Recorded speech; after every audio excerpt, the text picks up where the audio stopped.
Shalom.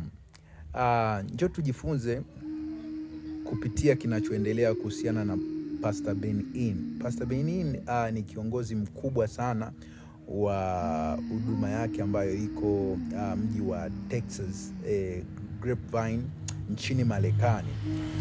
Hivi karibuni aliweza kuonekana akihojiwa na akaomba msamaha kwa sababu alimuhoji kwamba ni kitu gani ambacho anajutia katika maisha yake, na akasema kwamba kitu anachojutia ni kutoa nabii ambazo hazikutimia, nabii ambazo sio za kweli. Anajutia sana, anatamani muda urudi nyuma ili aweze kufuta kile, na jambo ambalo haliwezekani. Sasa basi, kutokana na hicho kitu kilichoendelea, aliweza kuomba msamaha kwa kutoa nabii ambazo hazikuweza kutimia, na alionekana kama ni mtumishi wa Mungu ambaye sio wa kweli. Sasa Pastor Ben-Hinn ni rafiki yake kipenzi sana na Pastor Chris wa huduma ya Christ Embassy. Ni marafiki sana, wana nguvu za Roho Mtakatifu nyingi sana. Sasa kutokana na kilichoendelea na ile video kuwa viral, Prophet Albert Angel hakuweza kukaa kimya. Prophet Albert Angel alikuja akaanza kuzungumza maneno kadha wa kadha na kusema kwamba swala la kuomba msamaha ni swala la kwanza, na linalohitajika la pili ni kwamba Pastor Ben-Hinn inabidi awarudishie fedha wote aliowatabiria uongo, kwa sababu kuna siku Pastor Ben-Hinn katika huduma yake ilikuwa ni siku ya ibada tarehe 9 mwezi wa 3 mwaka 2023. Alikuwa na ibada, aliwaambia kwamba inabidi mtoe kama Roho Mungu anavyosema, inabidi mtoe hela zenu zote ili Mungu awape zaidi ya mnavyohitaji, na watu walinyosha mikono na walitoa. Out of that, kuna mwaka 2019 zilikuwa ni huduma kadha wa kadha ambazo aliziendeleza kwa sababu ya kumsikiliza kwamba Roho Mtakatifu amesema watu watoe na vitu kama hivyo, jambo ambalo anasema kwamba hakumsikiliza vizuri Roho Mtakatifu, bali ilikuwa ni hisia zake.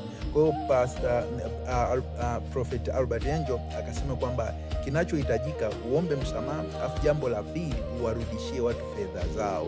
Hiyo ndio ishara mojawapo.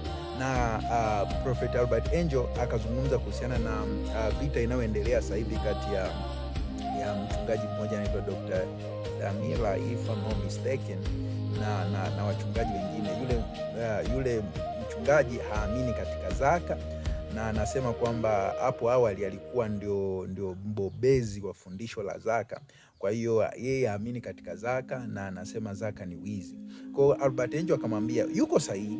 Sasa kama hapo mwanzo alikuwa anachukua zaka za watu, lakini sasa hivi achukui zaka za watu, ina maana kuomba msamaha kuishi tu hapo, bali inabidi awarudishie zaka zote, vyote alivyovichukua kwa watu awarudishie, jambo ambalo Albert Angel anazungumza katika nadharia kusema kwamba kuna mambo mengi ambayo yanaendelea kwa sasa hivi kama katika kanisa la Kristo ambayo sio mazuri.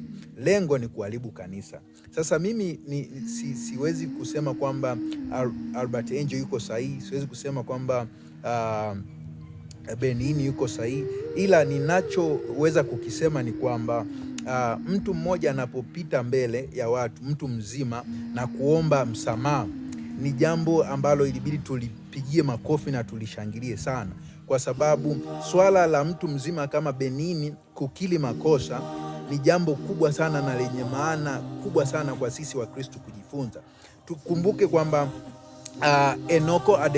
mchungaji Enoko Adeboye aliwahi kusema usipotoa zaka hauendi mbinguni. Yoyote yule ambaye atakula zaka hawezi kwenda mbinguni. Lakini baadaye alirudi katika media na alirudi kanisani kwake akasema, nilikosea, naombeni mnisamehe. Sasa wazee kama hawa ambao wamehusiana na Mungu kwa ukubwa kuliko tunavyozania tulivyo sasa, tunaweza kujifunza kwa unyenyekevu wanaouonyesha kwa namna ya kurudi na kukubali makosa walioyakosea, kwamba hawatamani warudi. Kupitia yale tujifunze sisi kuwa bora zaidi. Sio swala la kuanza kushindana. Nimeliona hata katika kanisa la Tanzania kumekuwa na ushindani mkubwa sana, yaani kwamba mtu akiweza kurudi na kujirekebisha, basi watu wanachukuaga nafasi ya Roho Mtakatifu. Wao ndo wanakuwa Roho Mtakatifu katika kuwaonya. Tafikiri wana mbingu. Jamani, mtu anaporudi kuomba rehema, mtu anaporudi kutubu makosa yake, inabidi tushangilie, kwa sababu kama huyu anatubu mbele za watu, mbingu inashangilia. Wewe ni nani uendelee kucriticize?